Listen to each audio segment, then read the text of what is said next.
I'm Gary Nickerson. And I'm Quinn Taggart. And this is Outside My Window. Our guest in this segment is Jason Cyrus. Born in the small coal mining village of Minto, New Brunswick, and son of country music legend the late Joey Knight, Jason has always been loved for his big heart, quick wit, great sense of humor, family values, and charismatic personality. Jason fostered his love for magic and hypnosis at a very young age and is now called Canada's stage hypnosis king.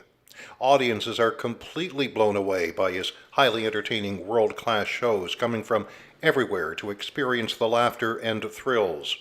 In addition to his stage shows and engaging keynote presentations, he's also considered by many professionals as one of the top hypnotherapist in the world, working with clients virtually one-on-one. He is a certified clinical hypnotherapist, a naturotherapist, and a member of the Alliance of Professional Naturopath and Naturotherapists. He specializes in working with PTSD, trauma, anxiety, depression, and stress. While Jason enjoys performing and speaking in front of large audiences, he also finds working one-on-one with clients very rewarding. He still enjoys playing hockey, weightlifting, and golf, but his real dedication belongs to his family and values the time he spends with them.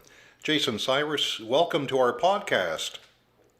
Well, thanks so much, guys. I really appreciate it. So nice to be with you, Quinn and Gary, and I appreciate you having me on and for this fun discussion today.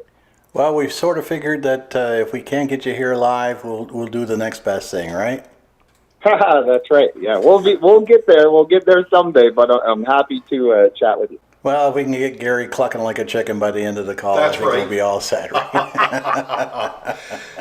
Jason, I want to ask you, how young were you, to your best recollection, when you became interested in sort of this hypnosis and all of that, and how did you become interested in it? All through school, like in drama, I was in drama in junior high school and in high school, so I absolutely loved the stage.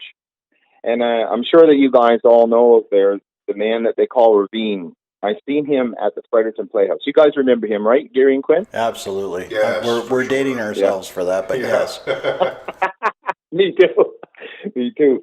But, he was just so charismatic and just an unbelievable performer.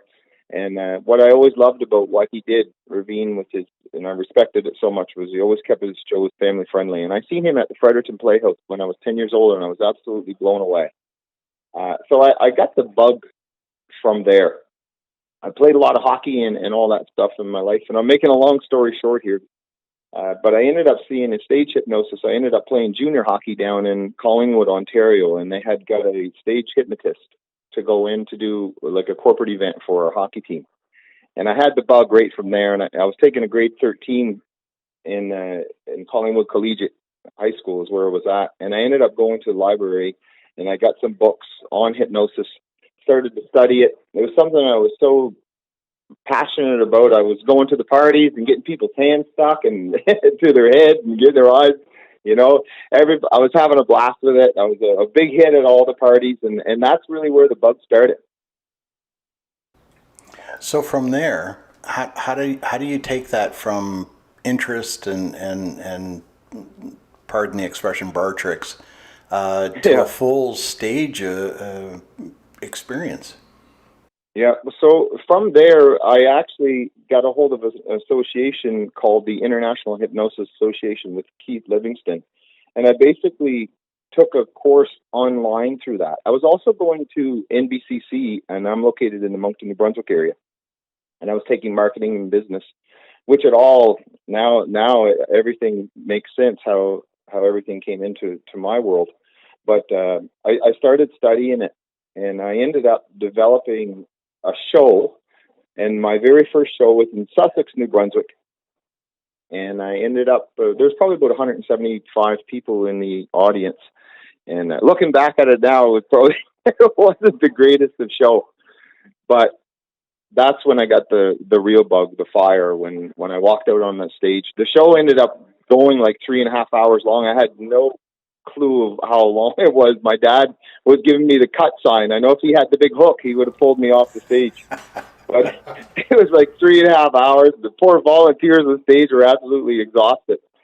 But that was the start of it. And then I just, I honed in on everything and really started to create the show and the craft, and that's where my journey began. How many shows a year, like, let's talk pre-COVID, of course, but I mean, how many shows a year Yeah. would you do? 2020 was going to be my biggest year, and I was around. I'd also do keynote presentations, so I was around 40 to 50 events a year. So that was your main line of work then? Yes, it was, and of course I did the hypnotherapy, but I never really had to advertise the hypnotherapy business. People would, of course, see the shows, and they would ask me to work with them, and I would on any downtime because my travel schedule was so hectic. And I had a lot of great results, but I never promoted it or anything like that. We did some audio recordings and made apps and things like that for hypnotherapy. And but of course, when COVID hit, of course, I had to make a serious decision and really pivot my thinking and my career. Absolutely, and we'll come back to that in a second. But how has social media and the internet helped or hindered or made life a living hell for you as far as your show is concerned? Well, I mean, as far as popularity goes, and that's what sells tickets and is gaining followers. And with social media and putting out videos on YouTube and all that stuff, it really helps you of when a show's coming to town and you can sell a ticket because people can recognize the name. But how it hindered is just you're one click away from seeing, the Chris Angels and David Copperfields of the world and all these incredibly talented people like on America's Got Talent and all that stuff. And you're seeing these mind-blowing feats, and a lot of it's real and some of it's not, with a lot of camera tricks and stuff like that. So it definitely took away the awe, from a lot of live performances. But you just got to keep working hard to keep blowing minds. Jason, what's your audience demographic like, and has it changed over the years at all? Well, when I first started out, I was doing the bar scenes and things like that, and then I kind of got more into the theater part. And honestly, I've had people from 8 to 80, and that's the great thing of our show. And the big thing that I do is I always keep our show family friendly, and it's something that I really concentrated on, of just really, really clean and fun entertainment where not only the audience is having a good laugh, but the volunteers on stage, they're not, disrespected or embarrassed in any way. So that having a show like that really created that range for me. I'm taking pictures, sometimes just 5-year-old kids are out there loving the show. And then, like I said, I had a lady in Niagara Falls that was 99 years old, and she was actually a volunteer on stage. So that's how big the demographic is. So what makes a good volunteer? What makes a good volunteer is imagination, concentration, and all hypnosis is a state of focus. It's nothing more or nothing less. And I find that the more popular that I became and the more people that seen the family-friendly part of the show, they know that they can trust me. And they know that I have their best interest. They know that there's not going to be something done that they don't want to do. I mean, in hypnosis, you'll never do anything that you're morally or ethically against anyhow. But as I got older, as the show has progressed, the popularity of the show, the trust of volunteers that come up on the stage to say, you know what, I'm going to open my mind and let go. And that's why I get great. I have a lot of respect for my volunteers, and they have a lot for me. And that's why I can keep a lot of volunteers on my stage. But just imagination and focus, that's all that I need. Now, I've been watching your social media posts in the last little bit, and you've been kind of highlighting some of the myths related to hypnosis. And it's surprising with, as much information that's available at people's fingertips that people still believe a lot of those old myths. But dispel a few of those while we've got you on the line here. Take a hit at a couple of those. Well, I mean, one of the biggest myths and misconceptions is people think that they get stuck in trance, which is completely false. You know, how many times you've been watching a movie and you're just completely infatuated with that show, but you can snap yourself out of it at any time, right? Driving on a highway is another great example of highway hypnosis.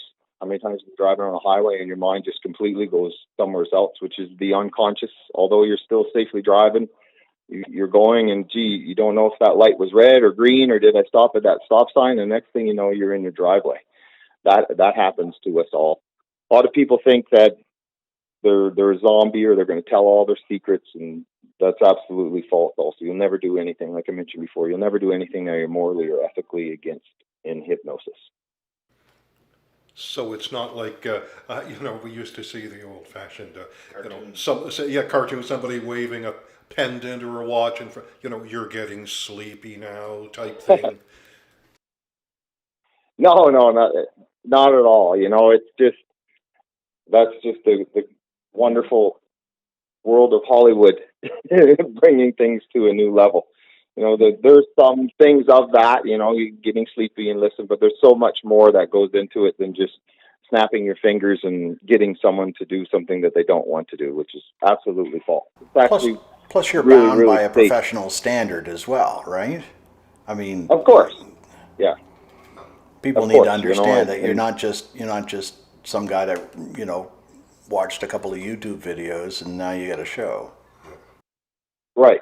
Yeah, it takes a lot of work, and it takes learning from your mistakes and all that stuff. And you got to treat people with respect, especially nowadays, and with social media and cameras and videos, and anything that happens on a stage, even though we tell people not to film it, it's being filmed, and you never want to have people going home that were volunteering on stage doing something that they're like, wow, like, can't believe that. You got to watch what you do with people, like I said.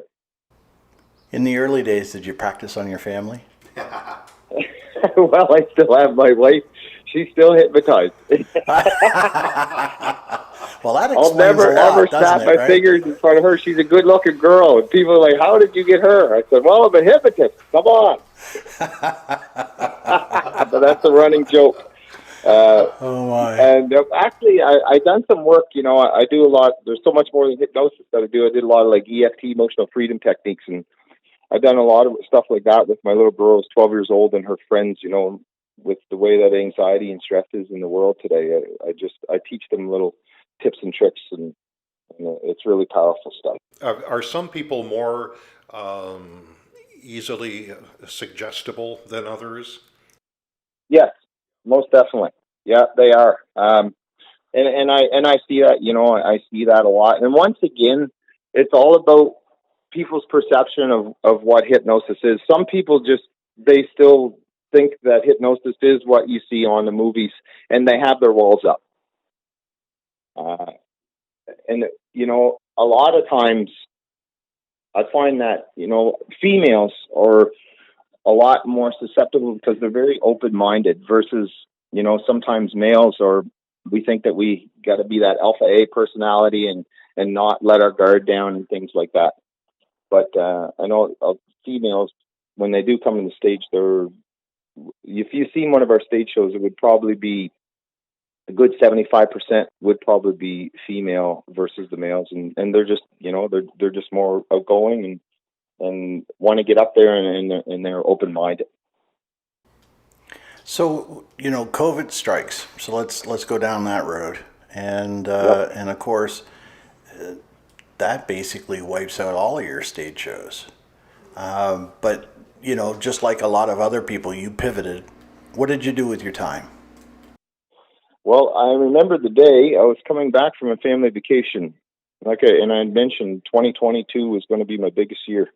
It was on track, and this was early booking into 2019. I was on track to around 40 events at that time. And I remember we were on the plane coming back from the Dominican Republic, and we landed on March 9th, and we got the email from my little girl saying that she can't go to school for 2 weeks. She had to quarantine. And then 2 days after that, that's when the WHO the World Health Organization declared the world a pandemic. And as soon as that happened, that's when the emails and started coming in, the cancellations all started coming in. And as a person, that was my income, that was my career for my family, and so it was really, really tough. And I was like, what am I going to do? So I put my thoughts together, and I said, how can I take this time? And I knew it was going to be a long period of time. I didn't know it was going to be this long, but I knew it wasn't going to be in a couple of weeks we'd be back on the stage or anything. I said, what can I do to have a career? What can I do? And I immediately turned to hypnotherapy because it was something I was really passionate about, helping people, especially during this time of so much stress and anxiety and uncertainty that people, they didn't know what was happening. So I immediately pivoted to hypnotherapy. And then I ended up, I work at a clinic with some naturopaths, and I jumped on a course for naturopathy, which was a 3-year course. And I knew I had to do it really quick because I knew once I started going back again to the stage that it was going to be really busy. And I wanted to make sure I had everything done by then. And the reason why I took the naturopathy was to build a lot of tools for my toolbox that they really go hand in hand with hypnotherapy. But it also was recognized by insurance benefits for my clients. And that was the big selling feature for me. So I ended up getting a hold of the school, and they were based out of Quebec, the Academy of Naturopath and Naturotherapist. And I ended up enrolling in April, is when I think it was April 21st, around my little girl's birthday. And I just went all the way in. I told my family, I said, I got to do this. And it was probably one of the hardest things that I ever had to do. When I got the books and the literature and everything, was all about anatomy, and I was like, holy gee, what am I going to be, a doctor here? But anyways, I ended up doing it. It felt sometimes, I was putting 16 hours a day into the study. And I'm happy to say that I just got my certificate, last week, of a naturotherapist. So, Congratulations. Yeah, absolutely. I appreciate that. Yeah. It was. I'll tell you, it wasn't easy, but what is easy when you want to do something? Everything takes work, right? Well, I mean, COVID, if nothing else, has taught us how to pivot, and Yeah. if we've all pivoted well, then we're going to kind of land on our feet. And I mean, certainly, my friend Gary has had his his life turned upside down, and not just because of COVID, but in spite of it, he's managed to get ahead of it and be on top. But not everybody falls into that bucket. So let's explore that one for a second. So you have some clients, and with your hypnotherapy piece, what kind of stuff are you helping people with? Stress obviously is one part of it, but what other kinds of things do people come to you for? I think one of the big things, as soon as someone says hypnotherapy, they think of stop smoking or weight loss, right? Is that what you guys would think of? Absolutely. I have to admit. Yeah. First two things that came to mind when you said that. Yeah. And, and although hypnotherapy does work really, really good with those, it's actually, pain management is probably one of the most effective things for hypnotherapy, and that's something that I do work with. And the thing that I specialize in is PTSD, post-traumatic stress syndrome, or they call it PTSI now, which is post-traumatic stress injury is what they call it. And anxiety is so high, I see so much youth, on a regular basis, and I just feel for them so much going through all this, it's a completely different world that we're living in right now. And I work with them, and I have great results. And I'm not a script reader when it comes to hypnotherapy. I'm a big believer in working with a human, and not only is the unconscious in your mind on the right side, but I also believe it's in the heart. And when you can touch someone that way in their heart, the changes and shifts that they can make in their life is just, I've just seen absolutely astonishing things happen through happen through hypnotherapy. You know, I've seen people work with psychologists and psychotherapists, you know, for years and years, and these people are just incredible, educated, wonderful people. But a lot of times people will come and do hypnotherapy, and they'll have a connection with me, and I make sure I develop a good rapport with them. They let themselves go, and then I get in there and I make serious change. And you know, it's just so gratifying to be able to help other humans. I believe that's what we should be doing as human beings, is helping other human beings. Here. So yeah. Absolutely. Yeah. Have you seen a dramatic increase in the number of people seeking your help since COVID, especially in the last 6 months or so, the lockdown after lockdown and all of that? Yeah, and yeah, I have. It's been like I said, it's more like I said.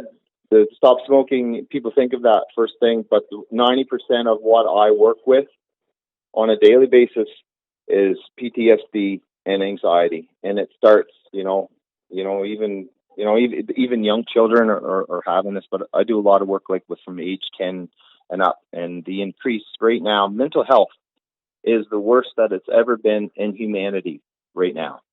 And I just feel for everybody, and I just thank everybody, like all the psychologists, all the psychotherapists, all the counselors that are out there putting in the work and the time to help people, because right now people need so much help.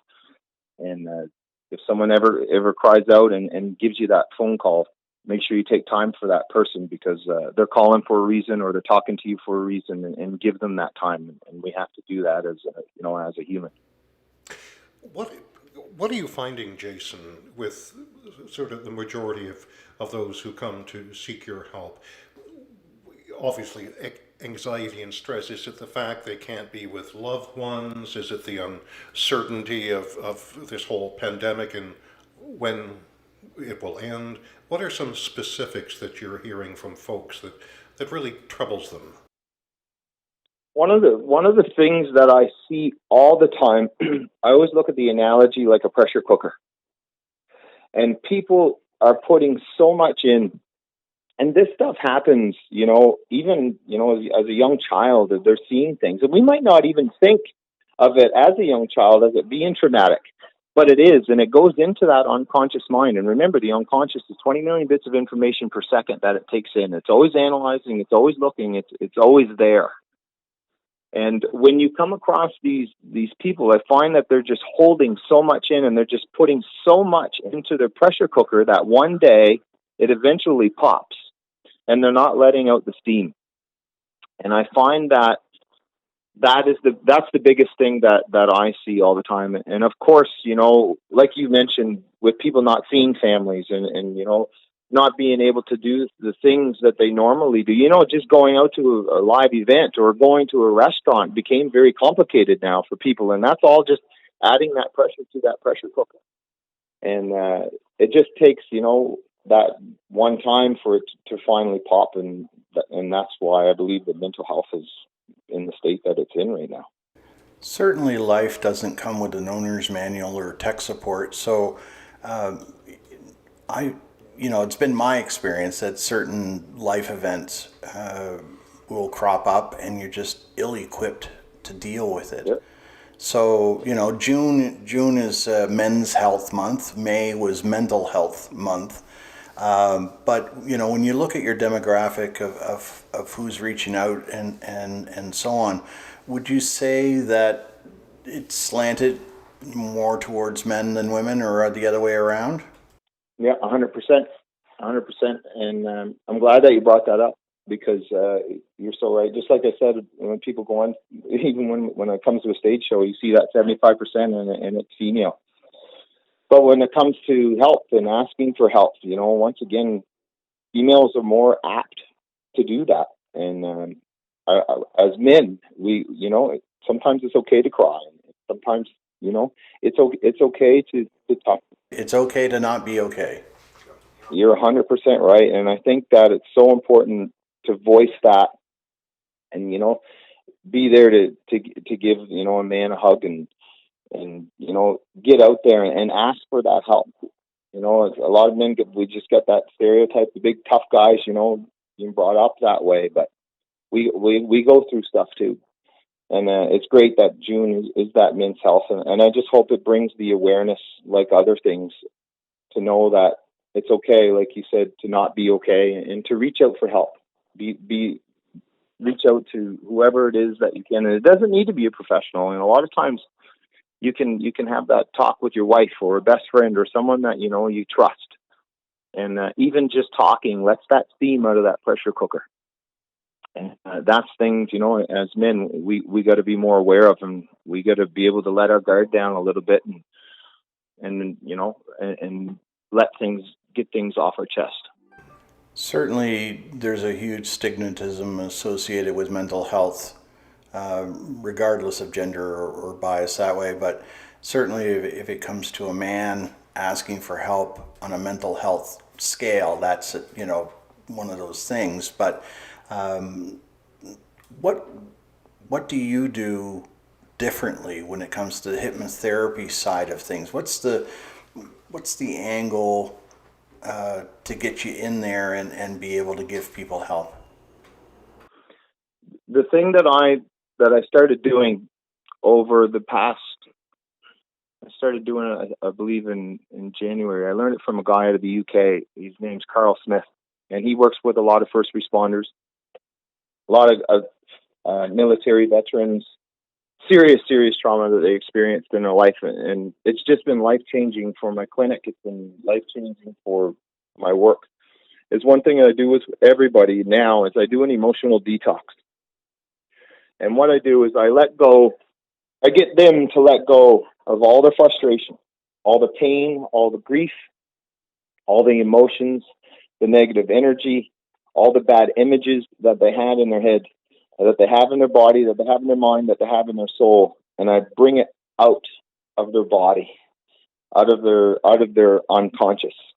And there's certain techniques that I do to allow that to happen. And I really don't think that people can move forward if you're still always letting go, if you're still hanging on to that past. And that is one of the great things about hypnotherapy is that you can strip those emotions from those negative memories. And it's not memory eraser. It's another misconception. Some people think they come in and all their past negative memories are gone. It's not. You still remember what happened. It just doesn't hit you that same way emotionally, so that you can move on in your life. So I concentrate on that. And it doesn't matter if you're coming in to see me for smoking. It doesn't matter if you're coming in to see me for weight loss. All that stuff has triggers into that. And a lot of times the issue is never the issue. A lot of people will come in for weight loss, but they're holding on to so much trauma, it's causing that emotional eating. A lot of times people smoke because of the trauma that they experienced in their life, and it's coming out that way. The anxiety comes out that way. That depression comes out that way. It's all because they haven't let go of that. And that's one of the areas is the emotional detox. And I get rid of all that, and we let that go in order to move on. So COVID again comes in. It kind of takes away some of your one-on-one time. How successful has things been via, Zoom, video conference, that sort of thing? Can you be just as effective? Yeah, it is. I was such a big believer in the, one-on-one, live, face-to-face connection. And I was very hesitant to do the Zoom conferences, or the Zoom one-on-one therapy. But when I started to do it, I started to get just unbelievable results from my clients, and I ended up working with people like in Germany. I worked with people in Russia. I got a client I'm working with on Thursday from Switzerland. I'm working with him like every Thursday. And the great thing about it is that it's, I do a lot with people in Atlantic Canada, of course, because they travel to see me one-on-one. But the great thing about our technology nowadays is that I can work with someone in Russia.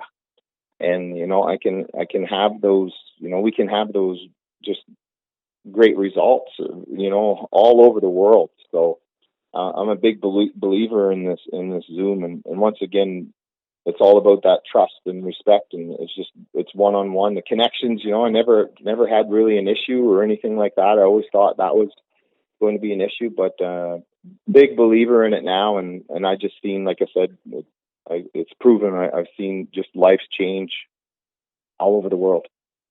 So we all have stress. It affects everybody a little differently than others. So who helps you? Good question. um, that's good. That's a really good question. I do a lot. I know self hypnosis. I know how to. I do a lot of self hypnosis for myself, and I have an incredible wife, and she's always there for me.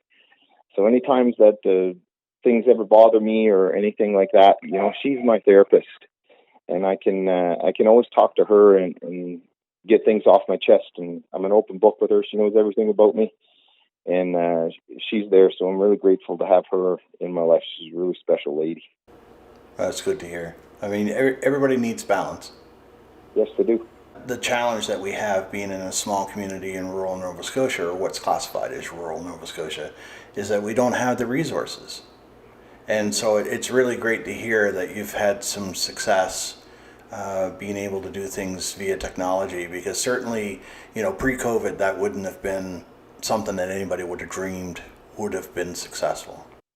No, you're right. And that, there's so much. As difficult COVID was on everybody, there's some silver linings to this. And I think when the world does go back, and it will go back, we're gonna get out with our friends, and we're gonna get out with our family, and we're gonna take that little second and look them in the eye, and maybe hold that hug a little longer, because I think that we're gonna appreciate things a lot more when it comes to that stuff. And it's funny how the world and the universe works, right? And as you said, and you made a very good point, Jason, be kinder and open up more. And that's part of that silver lining, isn't it? Yeah, I think it's important. I was just at the gym the other day, and I always go out of my way, and I see more people doing it now, that just to give that little compliment to someone, and if you see someone working hard on something, like you said, Gary, that be kind.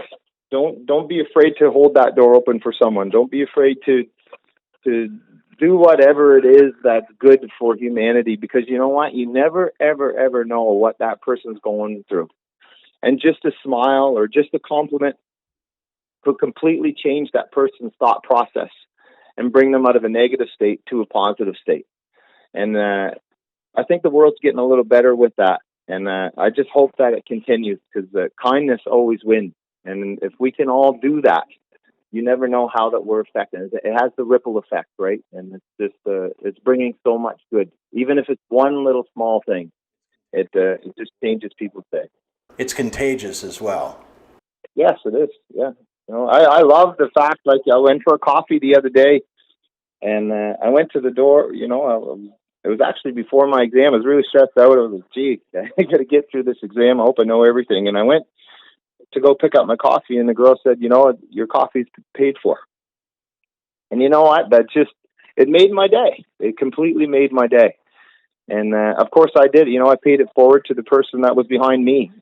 And it really made me feel good. And it was nice to know, there's human beings out there that are, they're trying to make a difference. And I think we should all do that. We should all take responsibility for making the world just a little bit brighter. It's the little things, isn't it? Little things are bigger than we think.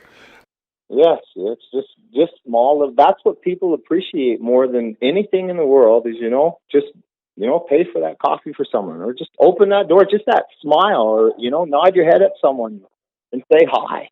You just never, ever know what that other person is. And it just has, there's absolutely no negative to doing it.